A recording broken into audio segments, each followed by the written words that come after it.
Allô, SOS Amitié, Michel, j'écoute? Oui, allô?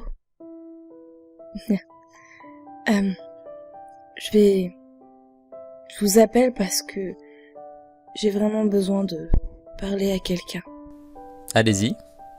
Alors, pour vous expliquer, ma vie est une sinistre blague, dont le dernier acte va se jouer aujourd'hui, le jour qui devait me réconcilier avec mes anniversaires. Mais je devrais peut-être commencer par le début. J'ai jamais connu mon père. Ma mère et lui se sont quittés pour suivre leurs études et il n'a jamais appris pour sa grossesse. Ses études, mais elle avait quel âge? 16 ans. C'est elle qui m'a élevée. En tout cas, jusqu'à ce qu'elle décède, le jour de mes 5 ans. Je n'ai plus jamais fêté un seul de mes anniversaires après ça. Je compatis à votre douleur. Merci. Suite au décès de ma mère, c'est ma grand-mère qui s'est occupée de moi et, malgré ses efforts, je me suis isolée du reste du monde. C'est pour ça que, à 18 ans, j'ai été surprise lorsqu'un homme est venu me draguer sur le campus. « Excusez-moi, madame, on ne se serait pas déjà rencontrés ?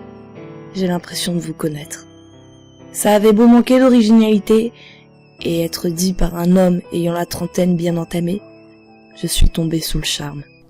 L'amour ne s'explique pas. Les mois ont passé et j'ai fini par tomber enceinte. Je voulais pas que mon enfant grandisse sans père. On a donc décidé de se marier. Comment votre grand-mère a-t-elle appris la nouvelle? Très bien. Et, comme elle le disait, elle pourrait ainsi rencontrer l'homme qui m'avait redonné le sourire. Ah, parce qu'elle l'avait jamais rencontré avant? Non. Je vis sur le campus, à 500 km de chez elle. On a donc décidé de se marier le jour de mes 20 ans. L'idée, c'était de lier le plus beau jour de ma vie à cette date, afin de contrebalancer le souvenir qui y était lié. Bah, je trouve que c'est une bonne idée, hein.